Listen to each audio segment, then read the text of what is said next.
Dear student, आज के lecture में हम जून 2016 के लीनियर अलजेब्रा के PYQ करेंगे। तो पहला क्वेश्चन देखो क्या आया हुआ है। Given A N cross N matrix B defined by E की पावर बी बाई ई की power B formation J zero to infinity B J factorial. Let P be the characteristics polynomial of B then the matrix E की power B is. तो क्या होगा इसका solution देखो। कैली Hamilton theorem लगाएंगे यहाँ पे। कैली हैमिल्टन थ्योरम क्या कहती है कि जो कैरेक्टरिस्टिक्स पॉलिनोमियल है वो जो मैट्रिक्स होगी वो कैरेक्टरिस्टिक्स पॉलिनोमियल को सेटिस्फाई करेगी। तो कैरेक्टरिस्टिक्स पॉलिनोमियल को सेटिस्फाई करेगी अगर कोई भी मैट्रिक्स, तो एफ ऑफ ए जो हो जाएगा वो जीरो हो जाएगा। एफ ऑफ ए, यहाँ पे एफ ऑफ ए का काम क्या कर रहा है, बी कोई भी मैट्रिक्स कर रही है तो पी ऑफ बी कितना हो जाएगा, जीरो हो जाएगा। पी ऑफ बी जीरो हो जाएगा तो ई की power B, P of B क्या हो जाएगा, ई की पावर जीरो, तो ई की power zero is equal to identity matrix. तो फर्स्ट ऑप्शन करेक्ट हो गया, आइडेंटिटी मैट्रिक्स, क्योंकि पी जो हमारे पास कैरेक्टरिस्टिक्स पॉलिनोमियल है बी की, तो पी ऑफ बी हमारे पास यहाँ पे जीरो हो जाएगा। दोबारा बता रही हूँ, तो ई की power P of B equal to E की पावर जीरो। ई की पावर जीरो कितना हो जाएगा, वन, यानी कि आइडेंटिटी। तो हमारी क्वेश्चन हो गया। अगला क्वेश्चन देखो, ए जो है वो एन क्रॉस एम मैट्रिक्स है और बी जो है वो एन क्रॉस वन वेक्टर है। Suppose that the equation A X is equal to B X belongs to are की power M admits a unique solution, then we conclude that M is greater than equal to N, N is greater than equal to N, N और M equal होंगे, N is less than N M. तो हमें पता है कि कोई भी equation उसको रिप्रेजेंट मतलब कैसे करेंगे, ए एक्स इक्वल टू बी जो है रिप्रेजेंटेशन हो गई। यूनिक सॉल्यूशन के लिए क्या होता है, नलिटी जीरो। इसने बोला है कि यूनिक सॉल्यूशन है यानी कि नलिटी सिंगलटन जीरो है, तो रैंक नलिटी थ्योरम लगाए। अगर नलिटी जीरो है यूनिक सॉल्यूशन के लिए, नलिटी जीरो, तो नलिटी जीरो है तो रैंक कितनी हो गई, फुल रैंक हो गई, एम रैंक हो गई। अब देखो रैंक एम हो गई, तो या फिर डायमेंशन ऑफ कोडोमेन क्या होती है, हम जानते हैं कि रेंज स्पेस जो होता है वो सब स्पेस होता है कोडोमेन स्पेस का। रेंज स्पेस जो होता है यहाँ पे देखो ऐसे होता है, ये होता है डोमेन और ये होती है कोडोमेन। तो यहाँ पे जो रेंज स्पेस होगी, रेंज स्पेस जो होगी वो कोडोमेन स्पेस का सब स्पेस होती है। तो डायमेंशन ऑफ कोडोमेन जो होगी वो हमेशा वो तो एन रहेगी, बट रेंज स्पेस की डायमेंशन कितनी रहेगी, एम से हमेशा, एन से हमेशा छोटी रहेगी। तो M is less than equal to N, तो यानी कि या तो लेस देन रहेगी या इक्वल टू रहेगी। तो इनमें से कौन सा ऑप्शन सही आएगा, इनमें से ऑप्शन आएगा सेकंड ऑप्शन सही रहेगा। ये M is less than equal to N यही बन रहा है ना। तो हमारे पास रेंज स्पेस की डायमेंशन जो होती है वो डायमेंशन कोडोमेन स्पेस से कम होगी, इसलिए हमारे पास सेकंड ऑप्शन सही रहेगा। और दूसरा तरीका ये भी हो सकता है कि यूनिक सॉल्यूशन है तो और कॉलम स्पेस जो होते हैं वो इंडिपेंडेंट होंगे, तो रैंक हमारे पास कितनी हो जाएगी, एम, रैंक एम हो जाएगी। तो रेंज स्पेस की डायमेंशन जो है वो कोडोमेन स्पेस से कम होगी। वही बात है, मतलब टोटल मिला के लीनियरली इंडिपेंडेंट कॉन्सेप्ट से चले जाओ, ये जो मैं कॉन्सेप्ट बता रही हूँ उससे चले जाओ, वो भी दोनों सही है। अब क्वेश्चन देखो, V be the vector space of all real polynomial of degree less than equal to N, T of P of X derivative है for P belongs to V, linear transformation V to V. Consider the basis 1x x square x की power 10 of v, let a be the matrix of t with respect to this basis, then trace of a is equal to 1, determinant of a is equal to 0, such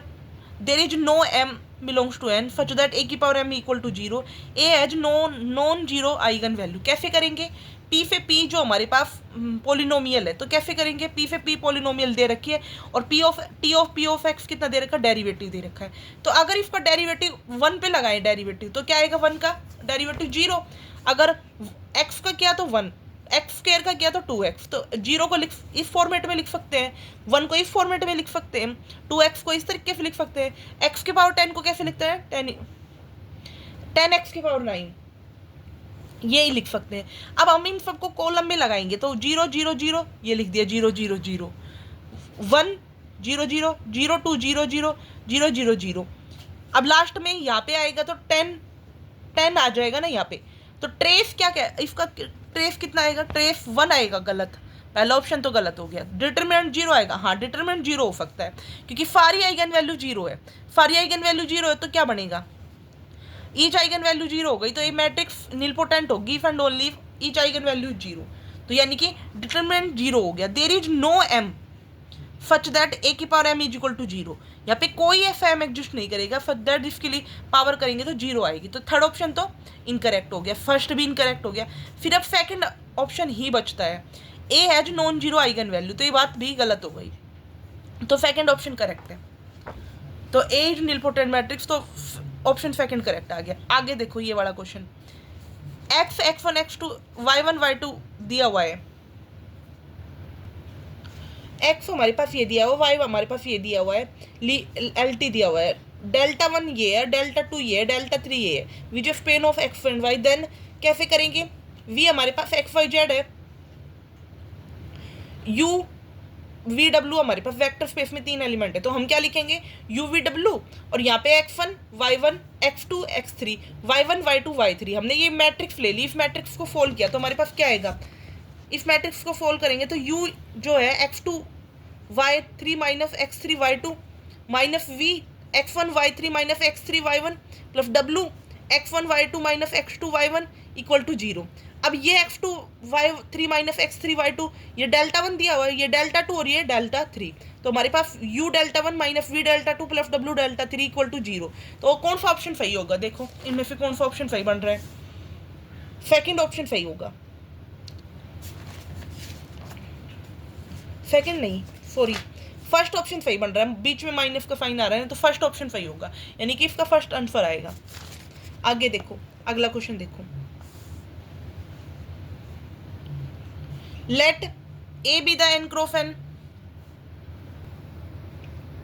let a be n cross n real symmetric non singular matrix, suppose that there exists x belongs to r की power n such that x dash ax less than equal 0, then we can conclude that determinant of a less than 0, b is equal to minus a is positive definite, there exists y belongs to r की power n, y transpose a inverse y less than 0, और for all y belongs to r की power n y transpose a inverse y less than equal to 0। तो कैसे करेंगे इस question को,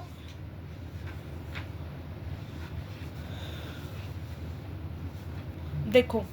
इसमें क्या बोला हुआ है, real symmetric non singular matrix, non singular है, रियल सिमेट्रिक मैट्रिक्स है, तो क्या होगा, हमने n को 2 लेके देखा तो हमारे पास ये मैट्रिक्स ले ली, तो ये नॉन सिंगुलर है ये भी और रियल सिमेट्रिक भी है, तो बट इसका क्या है, नेगेटिव डेफिनेट आई, इसका डिटरमिनेंट हमेशा पॉजिटिव आएगा, तो ये फर्स्ट ऑप्शन तो गलत हो गया, determinant a is less than equal to less than 0, तो पहला ऑप्शन तो इनकरेक्ट हो गया। अगले कह रहा है b is equal to minus a is positive definite, तो हमने b को इनडेफिनेट मैट्रिक्स लेके चल रही है, तो b अगर a इनडेफिनेट मैट्रिक्स है तो b भी इनडेफिनेट मैट्रिक्स होगा, और ये कह रहा है कि पॉजिटिव डेफिनेट, तो ये सेकंड ऑप्शन भी इनकरेक्ट हो गया। आगे कह रहा है there exist y belongs to r की power n y dash a inverse y less than 0, और for all y belongs to r की power n y dash a inverse y less than 0, तो हमने क्या किया, ए कोई भी real symmetric matrix है नॉन सिंगुलर, तो देयर एग्जिस्ट करा रहे हैं हम, एक्स ऐसा एग्जिस्ट करा रहे हैं, एक्स ट्रांसपोज ए एक्स लेस देन 0, तो Q of X X transpose A X is quadratic form लेके चले,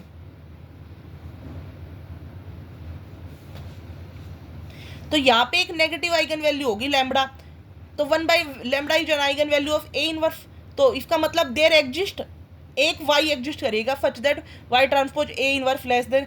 y लेस देन 0, तो इसका मतलब हमारे पास थर्ड ऑप्शन तो इनकरेक्ट हो गया, सॉरी थर्ड ऑप्शन करेक्ट हो गया, फोर्थ ऑप्शन इनकरेक्ट हो गया। इसने बोला है for all y belongs to r की power n y dash a inverse y less than 0, ये बात तो गलत हो गई, थर्ड ऑप्शन करेक्ट हो गया क्योंकि एक ही y ऐसा एग्जिस्ट करेगा, तो फर्स्ट ऑप्शन सही, first option incorrect, second option incorrect, third option correct और थर्ड फोर्थ इनकरेक्ट, तो थर्ड सही आंसर आ गया। आगे देखो ये क्वेश्चन, ये हमारे पास छठा क्वेश्चन है, ए कोई मैट्रिक्स दी हुई है 1 0 0 -1, let F R cross R के पावर 2 से आर के power 2 R defined by F of U W V W is equal to W transpose A V, pick the correct statement from below. कैफे कैफे चार option दे रखे हैं हमारे पास। There exist an eigenvector V of A such that A V is perpendicular to V. The set V belongs to are square f of u v equal to 0 is a non zero subspace of r square if u डब्ल्यू are non-zero vector such that f of v equal to 0, f of w equal to 0, then v is a scalar multiple of w. For every v belongs to r, there exists a non-zero w belongs to r square such that f of vw equal to 0. f जो है r square पे define है, r square से r square cross r square से r पे define है। तो f of vw क्या होगा, w ट्रांसपोज av। तो हमारे पास क्या होगा, ये डिफाइन कर रखा है। तो v कोई भी आइगन वेक्टर है, ए वी परपेंडिकुलर है v की, तो ए वी की इनर प्रोडक्ट v के साथ 0 आनी चाहिए। तो हमने क्या किया, दो आइगन वैल्यू, हमने ये एक मैट्रिक्स ले ली 1 0 0 -1, तो इसके आइगन वैल्यू है 1 और -1, तो फी 0 हमने एक वेक्टर ले लिया फी 0, तो इसके साथ मल्टीप्लाई की फी 0 आ गया। ए यू वी के साथ u के साथ इनर प्रोडक्ट की, तो फी 0 की इनर प्रोडक्ट फी 0 के साथ करी, तो फी स्क्वायर आ गया not equal to 0। Phi square जो है वो एक नॉन जीरो लेके चले थे और नॉन जीरो जो है आ गया, तो इसका मतलब ए यू और v की ऑर्थोगोनल तो नहीं हुए, तो वो कभी परपेंडिकुलर नहीं हो सकते, ठीक है। तो यहाँ पे इस पहला ऑप्शन तो इनकरेक्ट हो गया। There exist a vector v such that A V is perpendicular to v। हाँ, हमारे पास ऐसा वेक्टर एग्जिस्ट नहीं करा क्योंकि हमने एक मैट्रिक्स लिया 1 0 0 -1 की, तो फी 0 हमने हमारे पास लिए, तो मल्टीप्लाई करके फोल्ड किया तो हमारे पास ये आ गया phi square not equal to 0, तो ए यू परपेंडिकुलर नहीं हुआ यू के। Similarly a v perpendicular v के भी नहीं हुआ, तो ऑप्शन ए तो इनकरेक्ट हो गया। अब कह रहा है, अब सेकंड ऑप्शन पे चलते हैं। Let f v belongs to are square f of v equal to 0, तो x1 वेक्टर लेके चल रहे 1 1 एफ में बिलोंग कर रहा है, और x2 वेक्टर लेके चल रहे हैं 2 -1 जो कि एफ में बिलोंग नहीं कर रहा। तो एफ में बिलोंग x1 और x2 हमने दोनों का सम किया तो हमारे पास आया 2 0, एफ में नहीं जा रहा क्योंकि एफ तो हमारे पास नॉन जीरो वेक्टर है ना, वी सेम वेक्टर है, हम सेम लेके चले बट ये तो सेम नहीं आया, 2 0 आ गया, 2 0 तो एफ में नहीं जा रहा, तो ये तो सबस्पेस नहीं होगा। इसने कहा कि सबस्पेस बनेगा कि हमने दो नॉन जीरो लिए, देखो सिंपल ही बात तो है, 1 और -1 लिया, 1 और 1 लिया और -1 और -1 लिया,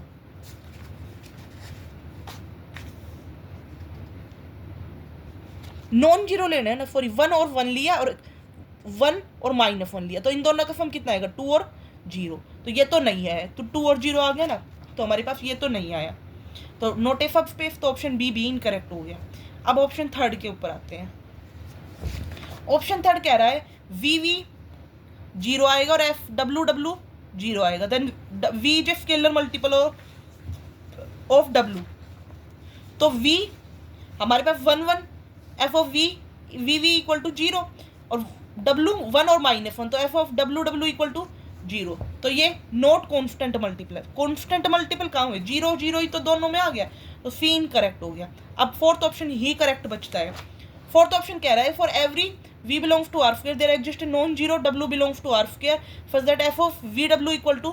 0। तो देखो v हमारे पास v1 v2 है, w हमारे पास w1 w2 है, तो f of तो क्या करेंगे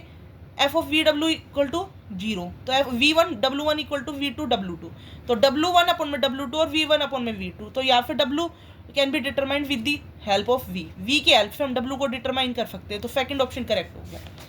सॉरी डी ऑप्शन करेक्ट हो गया, लास्ट ऑप्शन करेक्ट हो गया, क्योंकि every v belongs to are square के there exist a non zero w, एक नॉन जीरो w एग्जिस्ट करना चाहिए such that f of v equal to 0, तो ये बात ठीक बन रही, ये नहीं बन रही, थर्ड भी नहीं बन रही, सेकंड भी नहीं बन रही, फर्स्ट भी नहीं बन रही, तो फोर्थ ऑप्शन ही करेक्ट होगा। अब आते हैं सेवंथ क्वेश्चन के ऊपर। सेवंथ क्वेश्चन क्या कह रहा है, v जो है वेक्टर स्पेस है all complex polynomial p with degree p less than equal to n, let t v से v be the map t of p of x। बाकी जो बचे हुए क्वेश्चन है 7 तक कर लेते हैं, बाकी बचे हुए क्वेश्चन जो है चलो 8 तक करा देती हूँ, बाकी बचे हुए क्वेश्चन जो है मैं अगली वीडियो में करेंगी। तो इनमें से कौन सा ऑप्शन सही है, तो हमारे पास क्या दिया टी p ऑफ n से p ऑफ n दिया, space of all complex polynomial, तो इसका डेरिवेटिव दे रखा है, तो देखो क्या करेंगे, वन पॉलिनोमियल लेके चले ना, तो वन एक्स एक्स स्क्वायर ऐसे लेके चलेंगे, वन का कितना आएगा 0, टू एक्स का कितना आएगा 1 और एक्स स्क्वायर का कितना आएगा 2x, 1 का 0 एक्स का 1 और एक्स स्क्वायर का कितना आएगा 2x, तो 2 0 1 और 2 ये आ गया। तो हर एक कॉन्स्टेंट 2x आया, 1 का x का 1 आया, एक्स स्क्वायर का 2x आया, बट x इक्वल टू 1 पे पूछा है, तो 1 पे वैल्यू कितनी आएगी कांस्टेंट। तो हर एक constant term can be generated by 1 से जनरेट हो रही है ना, तो इसके अंदर क्या हो गया, रैंक कितनी होगी, रैंक हो गई यहाँ पे 1, ठीक है, क्योंकि हम लिखेंगे फॉर्मेट बना के, तो हमारे पास रैंक 1 आ गई। अब रैंक नलिटी थ्योरम से नलिटी कितनी हो गई, क्योंकि हमारे पास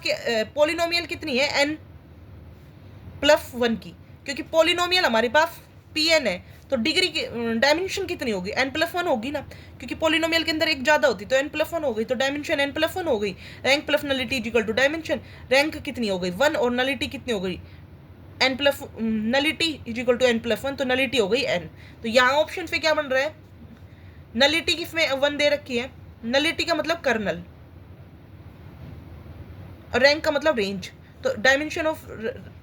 कर्नल कितनी है n और रेंज कितनी है 1, तो फर्स्ट और सेकंड ऑप्शन, फर्स्ट और सेकंड ही सही होगा। देखो यहाँ से हमने जब सोल्व किया तो रैंक हमारी 1 आएगी, क्योंकि हम यूँ लिखेंगे इसको 0 0 0 ऐसे करके लिखेंगे, 0 1 ऐसे करके लिखेंगे, ठीक है। तो हमारे पास यहाँ पे देखेंगे तो हमारे पास एक ही रैंक बनेगी सिर्फ, क्योंकि कांस्टेंट है ना, कांस्टेंट सारे एक ही लाइन में आ जाएंगे, एक ही रैंक बनेगी ना, कांस्टेंट तो एक ही लाइन में आ जाएंगे। तो एक ही रैंक में हम लाइन में अगर कांस्टेंट आ गए तो हमारे पास रैंक कितनी हो गई 1, और रैंक नलिटी थ्योरम से हमारे पास नलिटी कितनी हो गई n, नलिटी n हो गई, रैंक 1 हो गई, तो इसका मतलब यहाँ पे डायमेंशन रेंज स्पेस की कितनी 1 और कर्नल कितना हो गया n, तो हमारे पास फर्स्ट रेंज स्पेस की डायमेंशन 1 हो गई और कर्नल कितना हो गया n, तो फर्स्ट और सेकंड सही बन रहा है, कर्नल 1 गलत, रेंज स्पेस की डायमेंशन n+1 गलत, फर्स्ट और सेकंड सही है। चलो आगे देखते हैं अगला क्वेश्चन, ये देखो, ये भी पार्ट सी का क्वेश्चन है, इजी है ये भी क्वेश्चन। क्वेश्चन क्या कह रहा है, ए कोई n cross n real matrix है, pick the correct statement, A has at least 1 real eigen value for all non zero vector v डब्ल्यू बिलोंग्स टू आर की पावर n, ए डब्ल्यू का transpose A V is greater than 0, every eigen value of A transpose A is non negative और I plus A transpose A is invertible. कैसे करेंगे इस question को, देखो ए हम कोई मैट्रिक्स लेके चल रहे हैं 0 1 -1 0, तो इसकी कैरेक्टरिस्टिक्स बनाई तो क्या आएगा x² + 1, और इसकी आइगन वैल्यू कितनी आएगी प्लस माइनस आयोटा, जो कि आर के अंदर बिलोंग नहीं करेगी। देखो इसके अंदर आइगन वैल्यू लेके सॉरी कैरेक्टरिस्टिक्स पॉलिनोमियल हमारे पास x² + 1 आएगा, इसके अंदर सेटिस्फाई कौन फिगर प्लस माइनस आयोटा, तो वो रियल के अंदर नहीं होगा, तो इसका रूट जो है वो रियल है, तो ये कह रहा है एटलीस्ट 1 रियल आइगन वैल्यू, एक भी रियल आइगन वैल्यू नहीं है, दोनों इमेजिनरी है, तो पहला तो इनकरेक्ट हो गया। अब आते हैं सेकंड पे, for all non zero vector v डब्ल्यू बिलोंग्स टू आर की पावर n, ए डब्ल्यू का transpose A V is greater than equal to 0, तो हम बी लेके चल रहे हैं a transpose a, q x क्या होगा एक्स ट्रांसपोज बी एक्स, तो एक्स ट्रांसपोज बी की value a transpose A x, तो ए एक्स का transpose is equal to into a x, तो हमारे पास वाई ट्रांसपोज वाई आ गया, तो हमारे पास यहाँ पे q x greater than equal to 0 आ गई, तो q x positive semi definite, all eigen value of A transpose a are non negative, तो ऑप्शन यहाँ पे क्या हो गया, अगर हम ये लेके चल रहे हैं क्योंकि हमारे पास ये ए डब्ल्यू का transpose A V greater than 0 दे रखा है, तो हमारे पास ए डब्ल्यू का ट्रांसपोज इंटू ए वी किया, तो हमने यहाँ पे आ गया पॉजिटिव आ गया, और क्यू जो है वो पॉजिटिव सेमी डेफिनाइट हो गया, तो सारी आइगन वैल्यू जो है नॉन नेगेटिव हो गई, नॉन नेगेटिव हो गई, तो इसका मतलब क्या है ए ट्रांसपोज ए जो है नॉन नेगेटिव हो गया, तो यहाँ पे क्या हो गया ऑप्शन थर्ड और फोर्थ तो करेक्ट हो गया, क्योंकि हमारे पास हर एक आइगन वैल्यू ए ट्रांसपोज ए की क्या होती है, ये थर्ड पे फिट बैठ रहा है, ये बात जो लिखी है मैंने ये थर्ड पे एकदम फिट बैठ रही है कि ए ट्रांसपोज ए जो है वो नॉन नेगेटिव हो गया, नॉन नेगेटिव हो गया तो यानी कि थर्ड ऑप्शन तो करेक्ट हो गया, A transpose A non negative आ गया। और अगर वो नॉन नेगेटिव है तो फोर्थ भी करेक्ट हो गया, क्योंकि आइडेंटिटी तो ऐड किया, इन्वर्टिबल, सही है बात। अब सेकंड पे जाते हैं। सेकंड पे अगर एन को 2 लेके चल रहे हैं तो हमारे पास ये आ गया, और एक्स हमारे पास ये आ गया, और वाई हमारे पास ये आ गया। बट ये कह रहा है ये तो 0 आ रहा है, और ये कह रहा है ग्रेटर देन 0 आ रहा है। सेकंड इनकरेक्ट हो गया यहाँ पे, फर्स्ट भी इनकरेक्ट हो गया। हर एक आइगन वैल्यू इन्वर्टिबल है, आइगन वैल्यू जो है नॉन नेगेटिव है, ठीक है। फोर्थ ठीक है, ये जो बात लिखी है मैंने ये थर्ड और फोर्थ के लिए बिल्कुल ठीक बैठ रही है। B is equal to a transpose a, तो हमारे पास यहाँ पे फोल्ड किया तो हमने यहाँ पे पॉजिटिव सेमी डेफिनाइट आ गया, तो आइगन वैल्यू नॉन नेगेटिव हो गई, तो थर्ड और फोर्थ ठीक हो गया। सेकंड इनकरेक्ट हो गया, फर्स्ट इनकरेक्ट हो गया, थर्ड फोर्थ सही है। Thank you for watching my video. If you like my video then subscribe my YouTube channel. अगली वीडियो में मैं 9th क्वेश्चन